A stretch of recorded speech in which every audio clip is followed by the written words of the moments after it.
संगीन गद्दारी केस में पेशी के लिए परवेज मुशर्रफ को एक और मौका मिल गया। जस्टिस तायरा सफदर की सरबराही में खुसूसी अदालत के 3 रुकनी बेंच ने केस की समाअत की। मुल्जिम के वकील बैरिस्टर सलमान सफदर ने आगाह किया कि इनके मुवक्किल बहुत अलील हैं। जिस्मानी हालत देखकर हैरान रह गया। वो चल फिर नहीं सकते, बोल भी नहीं पा रहे। पाकिस्तान न आने पर शर्मिंदा और माजरत ख्वाह हैं।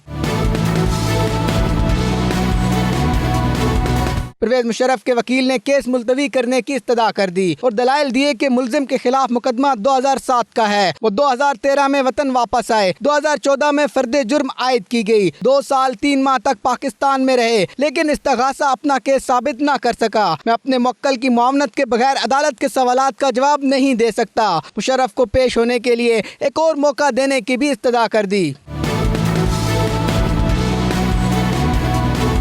इस्तगासा ने केस मुलतवी करने की दरख्वास्त पर एतराज किया तो जस्टिस तायरा सफदर ने इस्तफसार किया कि इल्तवा की दरख्वास्त के साथ मेडिकल रिपोर्ट भी लगाई गई है, जिस पर वकील इस्तगासा ने कहा मेडिकल रिपोर्ट के मुसद्दका होने पर कुछ नहीं कह सकता। अदालत ने मुल्जिम की इल्तवा की दरख्वास्त मंजूर कर ली और बरियत की दरख्वास्त पर वफाक को नोटिस जारी कर दिया। समाअत 12 जून को दोबारा होगी।